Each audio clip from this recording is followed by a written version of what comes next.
Captain Lee Min-ho stared at the warning lights flashing red across his control panel aboard Kepler Station. The massive space station housed over 3,000 beings from 12 different alien species. They worked together, lived together, and now they were all about to die together. "The reactor core is overheating," shouted Engineer Park Sora from across the bridge. Her voice carried panic that made everyone's blood run cold. "We have maybe 2 minutes before it explodes." Min-ho looked out the window at the busy docking bays below. Kalari merchants were loading their cargo ships. Forthon families were saying goodbye to their children heading off to school. Nobody knew that death was racing toward them at the speed of nuclear fire. "Can we evacuate?" asked Communications Officer Choi Sung-ho. "Not in 2 minutes," Sora replied, her fingers flying over her console. "The explosion will take out everything, within 50 kilometers. Every ship, every person." Min-ho had been a starship captain for 20 years. He had seen battles, survived crashes, and made impossible choices before. But nothing like this. The station's automatic systems had failed. The backup systems had failed. Only one option remained, and it was terrible. "If I manually override the containment field," he said slowly, "I can redirect the explosion into sectors 7, 8, and 9. Those areas are mostly empty storage bays." Sora's face went pale. "Captain, that will flood those sectors with deadly radiation. Anyone working there will die within hours. How many people are in those sectors right now?" 47 maintenance workers, reported Choi after checking his screens. "All human. The choice was simple and horrible. Save 3,000 aliens by killing 47 humans." Min-ho closed his eyes for a moment. He thought about his wife, back on Earth, his 2 children who sent him messages every week. He thought about the Kalari children playing in the station's gardens. He thought about the Vorthan elders who had become his friends over the years. "I'm sorry," he whispered to the humans who would die because of his choice. Min-ho reached for the manual override switch. His hand shook as he grabbed it. One twist would save thousands but doom dozens. He had 30 seconds to decide. "Captain, wait," Sora called out. "Maybe there's another way." "There is no other way," Min-ho said. He twisted the switch. The station shuddered as the explosion redirected into the storage sectors. Emergency alarms screamed through the corridors. The lights flickered and went out for a moment before the backup power kicked in. When the shaking stopped, Min-ho knew his choice had worked. The station was saved, but in sectors 7, 8, and 9, 47 humans lay dying from radiation poisoning. They would suffer for hours before death took them. Min-ho had traded their lives for the lives of thousands of aliens. The rescue came quickly. Emergency teams rushed into the radiation zones wearing protective suits. They pulled out 31 bodies and 16 people who were still breathing. But the 16 would not live long. Radiation had cooked their insides. They would die slowly and painfully. Within hours, news of the incident spread across the galaxy. The alien news networks told the story their own way. They said that humans had caused the reactor problem on purpose. They claimed that Captain Lee Min-ho had murdered 47 innocent people to cover up human sabotage.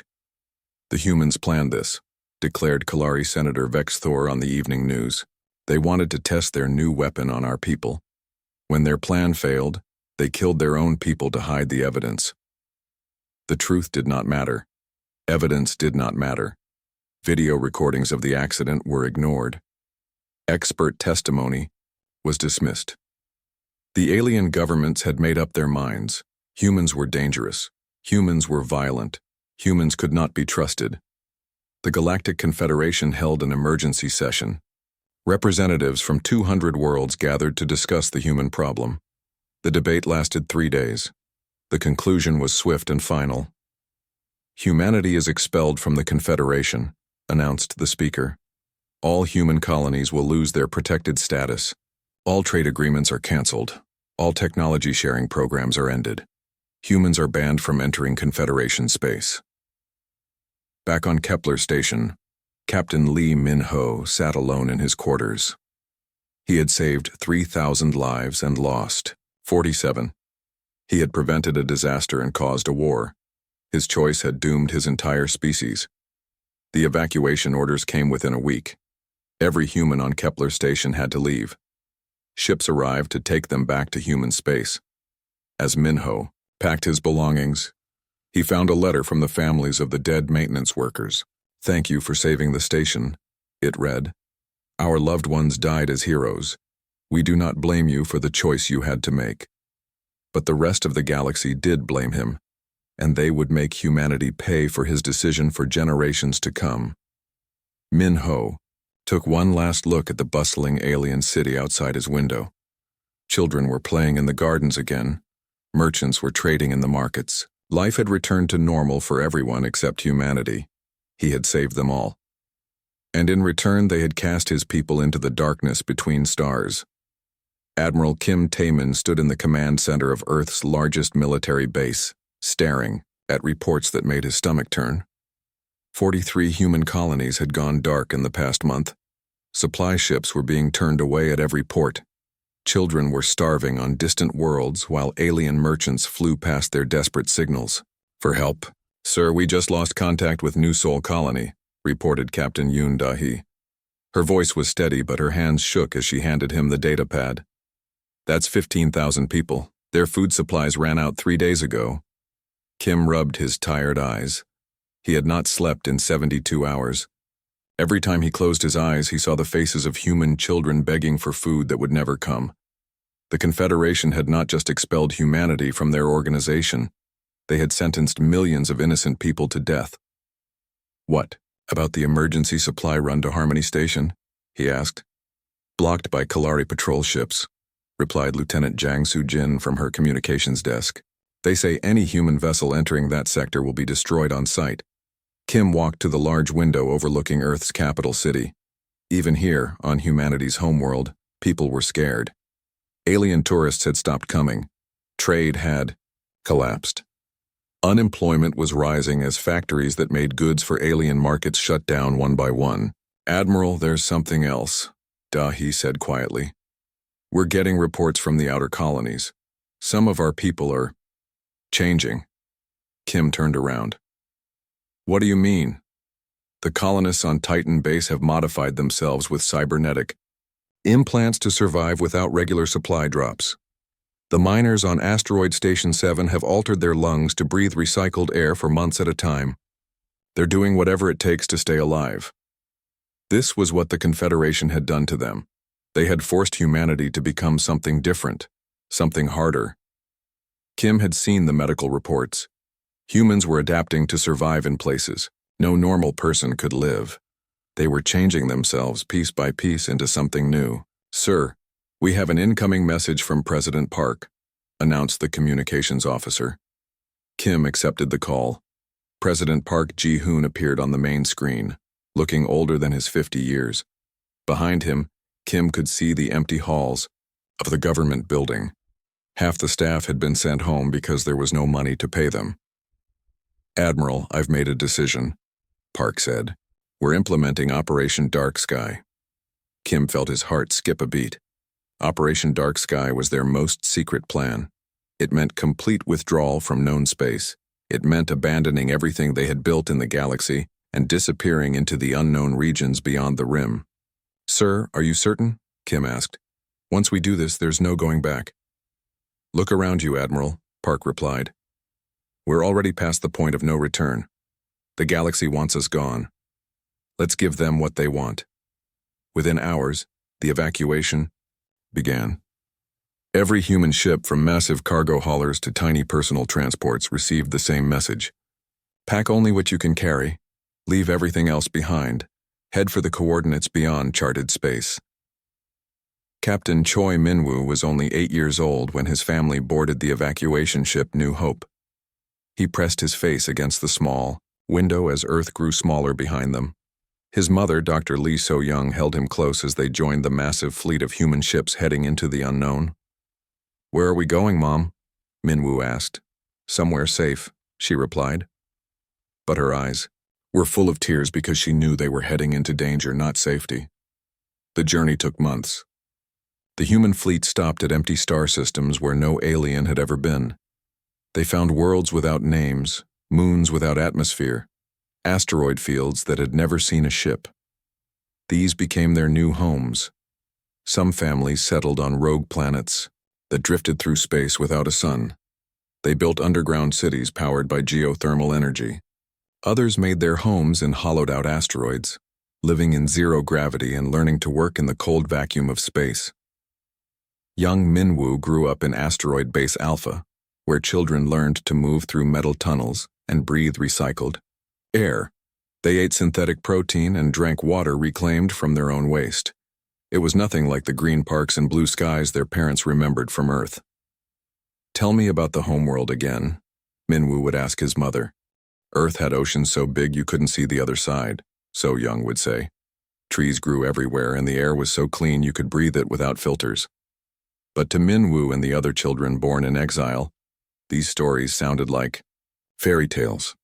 Home was the asteroid. Home was the cold metal walls and the hum of life support systems. Home was the place where humans learned to survive without help from anyone else. Years passed. The children grew into adults who had never known kindness from aliens. They learned to fix broken machines with spare parts. They learned to grow food in places where nothing should live. They learned to be hard because the universe was hard. These were the void-born, and they remembered every story their parents told them about the homeworld they had lost. They remembered every human colony that had died alone. They remembered every child who had starved because alien ships had turned away, and in the darkness between stars they began to plan. Commander Jang Soo-jin stared at the holographic display in the Confederation Defense Force headquarters. 7 red dots marked the locations where ships had vanished in the past 2 months. No distress signals, no wreckage, no survivors. The ships had simply disappeared as if they had never existed. "This doesn't make sense," she muttered, running her fingers through her hair. "Pirates don't work like this. They take cargo and leave the ships. These vessels are gone completely." Lieutenant Oh Ye-jin approached with another datapad. "Commander, we have an 8th disappearance. The cargo ship Stellar Wind missed its scheduled check-in 12 hours ago." Soo-jin looked at the new location, on the map. Like the others, it was along a major trade route far from any known pirate bases. The pattern was too clean, too professional. Someone was hunting these ships with military precision. "What was the Stellar Wind carrying?" she asked. "Advanced computer components and medical supplies," Ye-jin replied. "Nothing that would interest normal pirates." But Soo-jin noticed something else. Every missing ship had been carrying high-tech equipment or conducting research missions. Someone was targeting specific cargo, not random vessels. This was not the work of desperate criminals looking for quick profit. "Pull up the passenger lists for all the missing ships," Soo-jin ordered. As the data appeared on screen, a chill ran down her spine. Every ship had carried at least one former Confederation official or scientist, people who had been involved in the decision to expel humanity from the galaxy 50 years ago. "Commander, you need to see this," called Technician Park Min-ho from his station across the room. "We just received a transmission from Monitoring Station 7. They captured some footage before losing contact with the Stellar Wind." The main screen flickered to life, showing grainy security footage from inside a cargo ship. The timestamp showed it was only 6 hours old. Soo-jin watched as the ship's crew went about their normal duties, unaware they were being watched. Then, the lights went out. Emergency lighting cast red shadows as figures moved through the corridors. They wore sleek black suits that seemed to absorb light. Their movements were too fast, too smooth for normal beings. When one of them turned toward the camera, Soo-jin gasped. The figure's helmet was transparent, revealing a human face, but this was not the face of any human she had ever seen. Scars covered the left side, and where the right eye should have been, a glowing red implant stared back at her. Mechanical parts were visible under the skin, making the person look more machine than human. "Freeze that image," Soo-jin commanded. The technician paused the video just as the figure looked directly at the camera. The human's mouth moved, and though there was no sound, Soo-jin could read the words on their lips. "We remember." "Get me a connection to Confederation High Command," Soo-jin ordered. "Now." Within minutes, she was speaking to Admiral Kex Valor, the highest-ranking military officer in the Confederation. The Kalari leader's blue skin had gone pale as he studied the footage. "Are you certain this is authentic?" he asked. "Our tech teams have verified it," Sujin replied. "The humans are back and they're hunting us." Admiral Keck's valor was quiet for a long moment. The humans were expelled 50 years ago. They had no advanced technology, no military fleet. How could they have developed capabilities like these? Sujin had been asking herself the same question. The humans in the footage moved with enhanced speed and strength. Their equipment was more advanced than anything the Confederation had seen. Somehow, in 50 years of exile, they had evolved into something terrifying. "Sir, I recommend we issue a fleet-wide alert," she said. "All ships should travel in convoy with military escorts." "Do it," Keck's valor ordered. "And Sujin, keep this quiet. If word gets out that the humans are back, panic will spread through every system."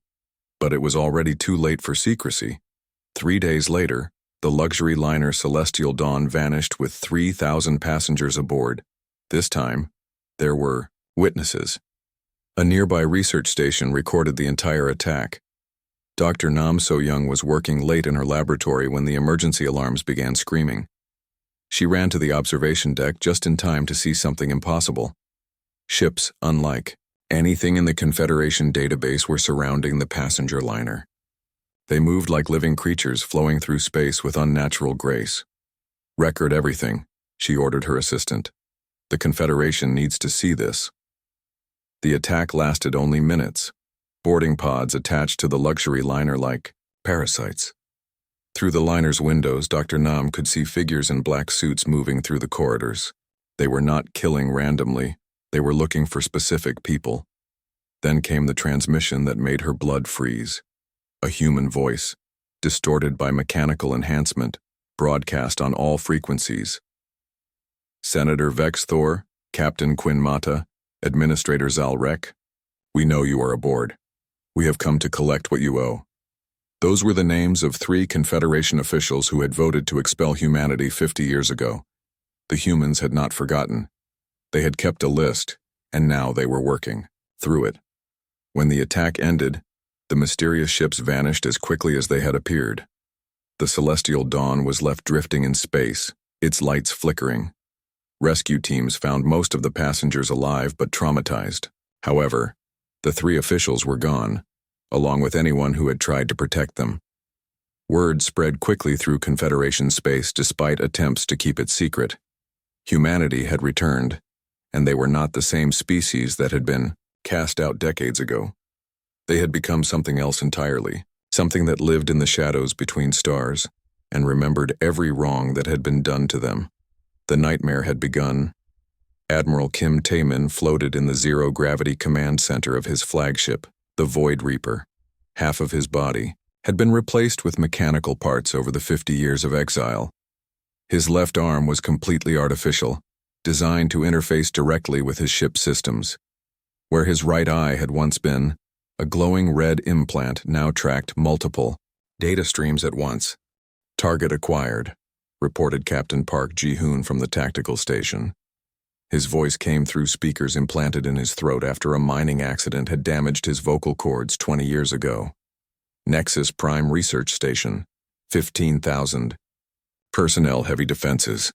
Kim studied the massive space station through his enhanced vision. Nexus Prime was the Confederation's most secret facility, where they developed new weapons and technology.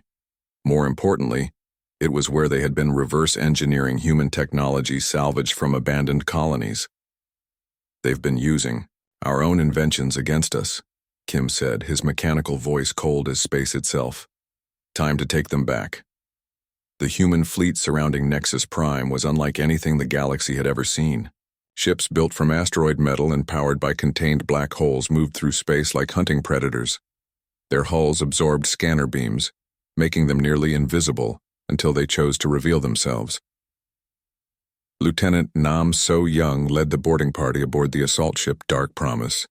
Her bones had been replaced with metal alloys to survive the crushing gravity of the worlds where humans now lived. Her lungs were mechanical, allowing her to breathe in the vacuum of space for short periods. "Remember," she told her team over the comm system built into their skulls. "We're not here to destroy everything, we're here to send a message." The attack began at exactly 0300 station time, when most of the researchers would be asleep. Human ships appeared from nowhere, their stealth systems finally disengaging. The station's defense platforms tried to respond, but they were targeting ghosts. The human ships moved too fast, changed direction too quickly, and disappeared before weapons could lock onto them. Dr. Lee Minwoo was working late in his laboratory when the lights went out. As the head of the Alien Technology Research Division, he had spent years studying human equipment recovered from their abandoned colonies. He thought he understood how human technology worked. He was wrong. The laboratory door exploded inward, and figures in black combat suits flowed into the room like liquid shadow. Minwoo reached for the emergency alarm, but a mechanical hand grabbed his wrist and lifted him off the ground. "Dr. Lee Minwoo," said the figure holding him. The voice was human but distorted by electronic enhancement. "You have been experimenting with our people's technology." Through the helmet's transparent faceplate, Minwoo saw a face that had once been human. Scars covered the left side, and mechanical implants glowed beneath the skin. This was what 50 years of survival in the void had done to humanity. "Please," Minwoo stammered. "I was only trying to understand." "You were trying to build weapons," the enhanced human interrupted. "We know because we've been watching you for years." The human released him and moved to the research equipment. With inhuman strength, they began dismantling machines that had taken years to build. But they were not destroying randomly. They knew exactly which components to take and which to leave behind. "Tell your masters," the human said as they worked, "that everything you have learned about us is wrong. We are not the same species you cast out 50 years ago." Across the station, similar scenes played out in every research lab and command center. The humans were not killing everyone they found. Instead, they were taking specific people, researchers who had worked on anti-human weapons, officers who had enforced the exile, politicians who had voted for the expulsion. Commander Yoon Da-hee tried to coordinate the station's defense from the central command center. But her weapon systems were being shut down one by one. Somehow the humans knew exactly how to disable every defense the station had. "How are they doing this?" she shouted into her communicator. "They shouldn't know our security codes." "Commander," replied her communications officer, "they're broadcasting on all frequencies. You need to hear this." The main screen flickered to life, showing the face of Admiral Kim Tae-min. His mechanical eye glowed as he spoke, and his artificial voice carried across the station. "People of the Confederation," he said, 50 years ago you declared us to be dangerous primitives. You were wrong then. You are right now." Images flashed on the screen. Human children dying in failed colonies, families starving as supply ships turned away, entire settlements going dark as their life support systems failed. "We spent 50 years learning to survive in places where nothing should live," Kim continued. "We learned to breathe poison air, to drink radioactive water, to eat synthetic food that tasted like metal. We learned because we had no choice." More images appeared. Humans with mechanical limbs, enhanced organs, and computer implants replacing damaged body parts. "You wanted monsters," Kim said. "We became exactly what you expected. But we also remember everything. Every colony you abandoned. Every child you let die. Every human who suffered because of your decision." The transmission ended, and the human forces began withdrawing as quickly as they had arrived. They left behind a station full of terrified researchers and a clear message.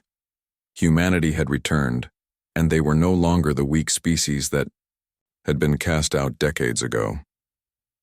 As the last human ship disappeared into the darkness, Commander Yoon realized the horrible truth. The humans had not just survived their exile, they had used it to become something far more dangerous than anyone had imagined. The nightmare was real, and it was just beginning. Admiral Kim Tae-min stood before the ruins of the Confederation, Senate building on the capital world of Nexus. His mechanical legs clicked against the broken marble floor as he walked past the empty seats where alien senators once debated the fate of billions. The war had lasted 3 years, but it felt like a lifetime. The remaining Confederation leaders sat in chains before him. Senator Vex Thor, the Kalari who had first called humans dangerous primitives, trembled as Kim approached. His blue skin had turned pale with fear. Beside him, Admiral Quinn Mata of the Vorton fleet stared at the floor, unwilling to meet the enhanced human's glowing red eye. 53 years ago, Kim said, his artificial voice echoing through the empty chamber, you voted to cast humanity into the darkness. Today, I accept your surrender. Behind Kim stood the new generation of human leaders. Captain Park Ji-hoon had replaced most of his body with machinery after surviving the toxic atmosphere of a rogue planet. Lieutenant Nam So-young breathed through artificial lungs that filtered the poison air of asteroid mines.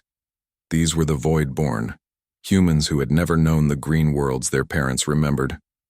Please, Senator Vex Thor whispered. We were wrong. We see that now. Can't we make peace? Kim's mechanical eye focused on the alien leader. Peace? You mean like the peace you gave the colony on New Sol when you blocked our supply ships? The peace you gave the children on Harmony Station when you let them starve? The war had not been fought with massive fleets and grand battles. Instead, humans had struck like ghosts in the night. They knew every weakness in Confederation defenses because they had spent decades studying their enemies. Supply ships disappeared. Research stations went dark. Key officials vanished from their homes. Dr. Lee Min-woo now served as the human administrator for the former Confederation territories. His face was half covered with cybernetic implants that allowed him to process information at superhuman speed. He had been 8 years old when his family fled Earth. Now, at 61, he was helping to reshape the galaxy. The dead zones are established, he reported to Kim. Sectors 7 through 94 are now under human control. Any alien vessel that enters without permission will be destroyed. The dead zones were vast regions of space that humans claimed as their own. Alien trade ships could pass through, but only if they paid tribute to the human fleets that patrolled the borders. The payments were not just money or resources. Humans demanded specific things: medical supplies for their modified bodies, rare materials for their advanced technology, and most importantly, information about their former enemies. Commander Yoon De-hee supervised the tribute collection at Border Station 1. She had lost both arms in a mining accident 20 years ago and replaced them with mechanical limbs that could crush steel. When alien traders came to pay their tribute, they saw what humanity had become. Remember, she told each ship captain, you are alive today because we allow it. Your people cast us into the void, and we survived. Now we are stronger than you ever were.